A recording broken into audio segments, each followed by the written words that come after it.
नमस्कार समस्त छात्र छात्री मानक मु मोर यूट्यूब चैनल को स्वागत जनाऊँगी। तो पिला माने दशम श्रेणी साहित्य बही थिबा आज आम राघवों लंका यात्रा अनुकूल विषयटी को आम आज पढ़ा। तो कौन है राघवों लंका यात्रा अनुकूल। तो विषयटीर यार अर्थ कौन राघव राघव कहले आम क्या बुझा रामचंद्र को। तो पिला माने तमे माने समस्ते जानी थिबो कि आमर जो रामंकर स्त्री किए आमर सीता। तो सीता को किए हरण कर जाइथिले आमर रावण रावण तांको नेकी कोठी लंका रे रखिथिले। तो तांको तो आनिया माने राम सीता को आनिया जिबे। तो लंका को जिबे रावण कोठी सीता को नेकी रखिथिले लंका रे। तो तांको तो आनिया जिबे जो लंका को श्रीलंका जोटा एबे हेछि आगुर लंका थिला।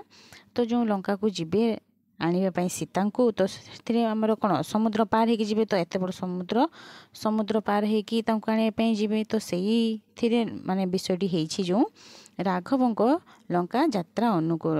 राघव कहले आम रामचंद्र को बुझेबा बुझुचु। तो रामचंद्र लंका को जिबे यात्रा करिवे तांकर जो अनुकूल माने आरंभटा करुचंती सीता को जो जीवाई सीता को आने जीवे सी। तो एथिरे होजी कवि होचंती उपेन्द्र भंज। तो पिला माने चलो देखिबा एबे कवि परिचय। ओडिया साहित्य रे बलिष्ठ कवित्व पाई उपेन्द्र भंज कवि सम्राट भावे परिचित। से सप्तदश शताब्दीर शेष पर्याय रे भंजनगर अनति दूर रे अवस्थित घुमुसर राजवंश रे जन्मग्रहण करथिले। उपेन्द्र भंज राम तारक मंत्र जप करी कवित्व शक्ति लाभ करथिले। कोटि ब्रह्मांड सुंदरी लावण्यवती वैदेहीश विलास रसिक हारावली प्रेम सुधानिधि सुभद्रा परिणय कला कौतुक छांदभूषण आदि काव्य रसपंचक भली गीतात्मक आंग्लकारिक कृति और गीताभिधान नामक पद्यात्मक शब्दकोश उपेन्द्रक अलंकार मनस्क पांडित्य एवं कविख्यातिर कालजयी कृति। तांक रचित चौपदी और चौतीसा ओडिया गीति कविता धारारे अपरूप सृष्टि रूपे विवेचित हेउछि। राघवों लंका यात्रा अनुकूल कवितार पाठ्य कवि वैदेहीश विलास काव्यर 40 छांदरू आनीत। राम काव्य वैदेहीश विलास 52 छांद विशिष्ट रचना। एथिरे प्रत्येक पद ब आद्य वर्ण नियम रे रचित। लंकार रावण द्वारा अपहृता सीता को उद्धार करने रामचंद्र समुद्र रे सेतु बांधिबा बेलर कथा एही कवितारे वर्णित। उपेन्द्र भंजक अलंकार प्रियता शब्द संयोजन कौशल और समाज प्रति नीतितिष्ठ वार्ता यही कवितार लक्षणीय वैशिष्ट्य। तो पिला माने जेमिति कहली देखि लिखाई लंकार रावण द्वारा अपहृत सीता को उद्धार करने। तो सीता को उद्धार करने सेतु बांधिया कथा एथिरे वर्णना करिछि। तो राघवों लंका यात्रा अनुकूल। तो आम रामचंद्र सीता को आनिया जाउचंती ए कवितारे एथिरे वर्णना होइछि। तो पिला माने देख स्टार्ट करिबा। बलिला राघव आशा सीता प्रापति रे विचारिले सिंधु पति जीवा पर्वत रे जे। बलिला राघव आशा सीता प्रापति रे। तो बलिला माने मन बलिला राघव रामचंद्रंकर आशा बलिला सीता प्रापति रे सीता को प्राप्ति करिया पई राघवंक माने रामंकर मन बलिला माने तांको आशा हैला राघवंकर आशा हैला। विचारिले सिंधुपति जीवा पर्वत रे जे। से विचार कले कौन ना सिंधुपति सिंधु माने कहले कौन बुझे ना आमर समुद्र सिंधु सिंधुपति जीवा पर्वत रे जे कौन जे एते बड़ सिंधु जो समुद्र तो आम पार करि परिबेनी केमिति पार करिया जे बड़ बड़ पर्वत समुद्र तो बहुत गभीर ना। तो आम कौन करिया ना पर्वत को आनिकी सेठी समुद्र रे माने रखिकी कौन करिया से जी समुद्र आम पार करिबा। विचारिले सिंधुपति जीवा पर्वत रे जे। बुड़ी गला पकाइले कपि ଯେତେ ଗିରି ବୁଦବୁଦ ନଦୀ ସେ ଜଳ ଫି ଫି କୃତ କରିଯେ। ବୁଡ଼ିଗଲା ପକାଇଲେ କପି ଯେତେ ଗିରି। ବୁଡ଼ିଗଲା ପକାଇଲେ କପି। କପି କହିଲେ କ'ଣ ବୁଝିବା ଏଠି? କପିର ଅର୍ଥ ହେଉଛି ବାନର। ଯେତେ ଗିରି, ଗିରି ମାନେ ହେଉଛି ପର୍ବତ। ତ ବୁଡ଼ିଗଲା ପକାଇଲେ କପି ଯେତେ ଗିରି ମାନେ ବାନର ମାନେ ଯେତେ ପକାଇଲେ ସେଠି କ'ଣ ପର୍ବତକୁ ଯେତେ ପକାଇଲେ, ସମୁଦ୍ରରେ ପକାଇଲେ ଯେତେ ସବୁ ପର୍ବତ ତ କ'ଣ ସବୁ ବୁଡ଼ିଗଲା। ବୁଦବୁଦ ନଦୀ ସେ ଜଳ ଫି ଫି କୃତ କରିଯେ। ମାନେ ସମୁଦ୍ରରେ ଯେତେବେଳେ ପର୍ବତକୁ ପକାଇଲେ ସେ କେମିତି ହେଲା? ବୁଦବୁଦ ହେଇକି ସେ ଜଳର ଶବ୍ଦ ଫି ଫି ହେଇ ମାନେ ଶବ୍ଦ କଲା ଆଉ ସବୁ ପର୍ବତ ମାନେ ବୁଡ଼ିଗଲା। ଏଠି ତ ହେଉଛି ସବୁ ବାନରମାନେ ଥିଲେ। ତ ଯେଉଁ ରାମଙ୍କର ସୈନ୍ୟମାନେ ଯେଉଁ ସବୁ ଥିଲେ, ସବୁ ତ ଥିଲେ ହେଉଛି ବାନର। ତା ଭିତରେ ଜଣେ ହେଉଛି ତାଙ୍କର କିଏ? ଭାଲୁ ଥିଲେ। ଜାମ୍ବବାନ ଭାଲୁ ଜଣେ ତାଙ୍କର ଥିଲେ। ସେ ତାଙ୍କ ସୈନ୍ୟବାହିନୀ ମାନଙ୍କ ଭିତରେ ଭାଲୁ ହିଁ ଜଣେ ଥିଲେ, ଆଉ ସବୁ ବାନର ଥିଲେ। ତ ବାନରମାନେ ଯେତେବେଳେ ପର୍ବତ ସବୁ ଆଣିକି ତାଙ୍କୁ ମାନେ ସବୁ ସମୁଦ୍ରରେ ବୁଡ଼େଇଲେ, ସବୁ ବୁଦ ବୁଦ ଆଉ ଫୁ ଫୁ କରି ଶବ୍ଦରେ ସବୁ ପର୍ବତ ସମୁଦ୍ରରେ ବୁଡ଼ିଗଲା। ବିସ୍ମୟୀ ନିଶ୍ୱାସ ତେଜି ବରୁଣ ପ୍ରସନ୍ନେ ବିନାଶନରେ ଶୟନ ସେ ଦମ୍ଭ ଶୟନେ ଯେ। ତ ବିସ୍ମୟ ନିଶ୍ୱାସ ତେଜି ବରୁଣ ପ୍ରସନ୍ନେ। ବରୁଣ ହେଉଛି ଜଳର ଦେବତା। ବିସ୍ମୟୀ ନିଶ୍ୱାସ ତେଜି ମାନେ ବଡ଼ ନିଶ୍ୱାସ। ବିସ୍ମୟ ହୋଇଗଲେ ଯେଉଁ ଏତେ ବଡ଼ ବଡ଼ ପର୍ବତ ସବୁ ସମୁଦ୍ରରେ ବୁଡ଼ିଗଲା ଫଳରେ ସେ କ'ଣ ହେଲେ? ସମସ୍ତେ ରାମଚନ୍ଦ୍ର ମଧ୍ୟ, ସେ ତ ଭଗବାନ କିନ୍ତୁ ସେ କ'ଣ ମାନବରେ ମାନେ ଥିଲେ ନା। ତ ସେ କ'ଣ ହେଲା ନା ବିସ୍ମୟ ହେଇକି ଆଶ୍ଚର୍ଯ୍ୟ ହୋଇଗଲେ।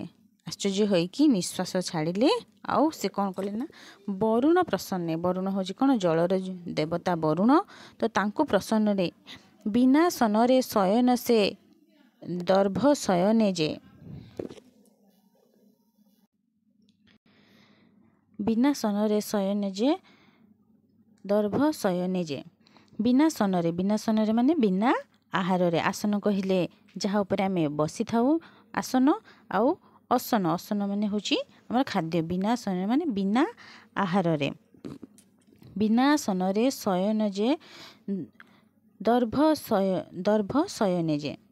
ମାନେ ସେ କ'ଣ କଲେ ନା ବରୁଣକୁ, ମାନେ ଜଳର ଦେବତା ଯେଉଁ ବରୁଣ, ତାଙ୍କୁ ପ୍ରସନ୍ନ କରିବା ପାଇଁ ସେ କ'ଣ କଲେ ନା ରାମଚନ୍ଦ୍ର ସେ ବିନା ଖାଦ୍ୟରେ ମାନେ ଅଖିଆ ଅପିଆ କ'ଣ କଲେ ନା ସେ ଆହାରକୁ ଛାଡ଼ିଦେଲେ। ଖାଦ୍ୟ ଛାଡ଼ି ଦେଇକି ସେ କ'ଣ କଲେ ନା ଦର୍ଭ ମାନେ ହେଉଛି କୁଶ, ମାନେ ଯେଉଁଟା ଆମର ଘାସ କୁହାଯାଏ। ସେଇ ଘାସରେ ଶୟନ କଲେ। ଖାଇବା ପିଇବା ଛାଡ଼ି ଦେଇକି ସେ କ'ଣ କଲେ ନା ଘାସରେ ଶୋଇଲେ ବରୁଣ ଦେବତାକୁ ପ୍ରସନ୍ନ ପାଇଁ। ବୁଧେ ଶୁଣ ଅନ୍ୟ ପ୍ରସଙ୍ଗକୁ ଦଶ ଶିର ବର ଗିଲା ସେ ସୁକ ସାରଣ କରି ଚାର ଯେ। ଏଠି କ'ଣ କୁହାଯାଇଛି ନା ଯେଉଁ ଲଙ୍କାପତି ରାବଣଙ୍କ କଥା ଏଠି କୁହାଯାଇଛି। ଇଏ ତ ଗଲା ଆମର 3 ନମ୍ବରରେ ଯେଉଁ ଆମର ରାମଙ୍କ କଥା ବର୍ଣ୍ଣନା କରୁଛନ୍ତି କବି। ତାପରେ ଯେଉଁ ଏଠୁ ବୁଧେ ଶୁଣ ଯେ ପ୍ରସଙ୍ଗକୁ 10 ଶିର, ଏଇଟା ହେଉଛି ରାବଣଙ୍କର କଥା ଏଠି ବର୍ଣ୍ଣନା କରାଯାଇଛି। ସେପଟୁ କଥା ମାନେ ଗୋଟେ ପଟ ଯେଉଁ ରାବଣ ଅଛନ୍ତି, ଆଉ ଗୋଟେ ପଟ ରାମ ଅଛନ୍ତି। ସମୁଦ୍ରର ଏ ପାଖରେ କ'ଣ ମାନେ ରାମଚନ୍ଦ୍ର, ସମୁଦ୍ର ଆର ପାଖରେ କ'ଣ ଲଙ୍କାପତି ରାବଣ ଅଛି। ତ ରାମ ସୀତାଙ୍କୁ ଆଣିବା ପାଇଁ ରାବଣଙ୍କ ପାଖକୁ ଯିବେ, ଲଙ୍କାକୁ ଯିବେ। ତ ଏପଟେ କଥା ହେଉଛି ମାନେ ପ୍ରସ୍ତୁତ ଚାଲିଛି ରାମ କେମିତି ଯିବେ ଲଙ୍କାକୁ। ତ ସେପଟେ ପୁଣି ରାବଣ କ'ଣ କରୁଛନ୍ତି ସେଥିରେ ବର୍ଣ୍ଣନା ହେଇଛି। ବୁଧେ ଶୁଣ ଅନ୍ୟ ପ୍ରସଙ୍ଗକୁ 10 ଶିର ବର ଗିଲା ସେ ସୁକ ସାରଣ କରି ଚାର ଯେ।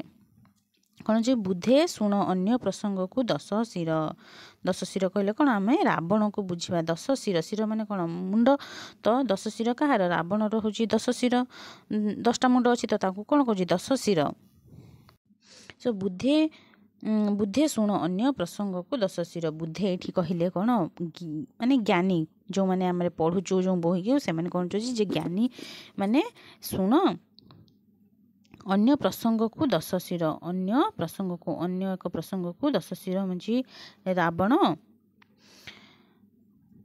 ବର ଗିଲା ସେ ସୁକ ସାରଣ କରି ଚାର ଯେ। ବର ଗିଲା ମାନେ ପଠେଇଲା। पठेला बरगिला यार अर्थ हूँ पठेला से सुक सारण करी चार जे हूँ चार माने हूँ दूत से सुक आउ सारण दुई जन को सी कौन चार जे दूत करी सी पठाइले कौटी पठाउछंती राम को पाखु जो एपट को पठाउछंती दूत करिकी सी पठेइले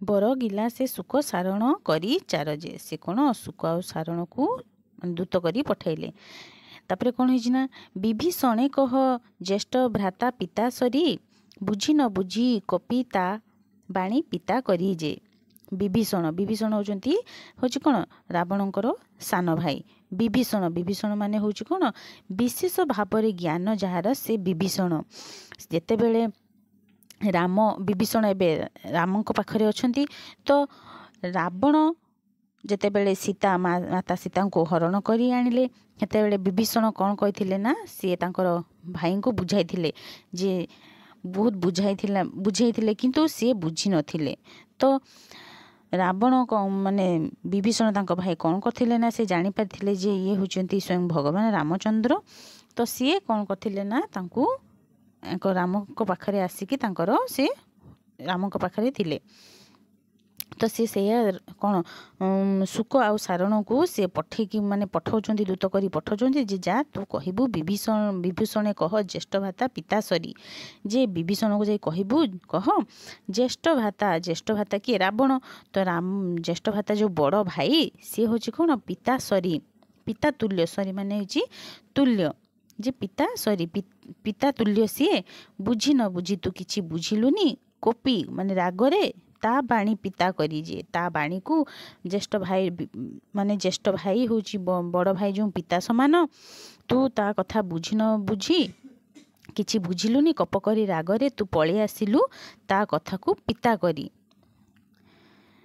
विभूति की भुंजुथिलु विभूति भूषणे बड़ कोले जनमी शरण की कारण जे विभूति होची यार अर्थ होची ऐश्वर्य विभूति की भुंजुथिलु माने खाइबा भोजन करिबा माने बहुत ऐश्वर्य रे एठी भोजन करूथुलु विभूति भूषण बहुत माने ऐश्वर्य रे भोजन करूथुलु खाउथुलु ऐश्वर्य रे भूषण पिंधा माने भूषण विभूति भूषण बहुत माने भूषण माने कौन आम जो धारण करवा पोशाक धारण कर भूषण रे रहूलु बड़ कोले जनमी शरण की कारण जे बड़ माने बड़ कोल तोर जन्म थिला ऐश्वर्य रे रहूलु खाऊलु पीउलु आउ बड़ कोल तोर जन्म बड़ कोल शरण की कारण जे शरण किंतु तू जाइकी से रामचंद्र को पाखरे शरण कौन पाई तू पशिचु एठी विभूति भी कौन माने विभूति भूषण आम विभूति भूषण क्या कह जाए विभूति कहले पाउंस को भी बुझा जाए विभूति भूषण आम क्या कहू कह जाए विभूति भूषण शिव को आम विभूति भूषण करू माने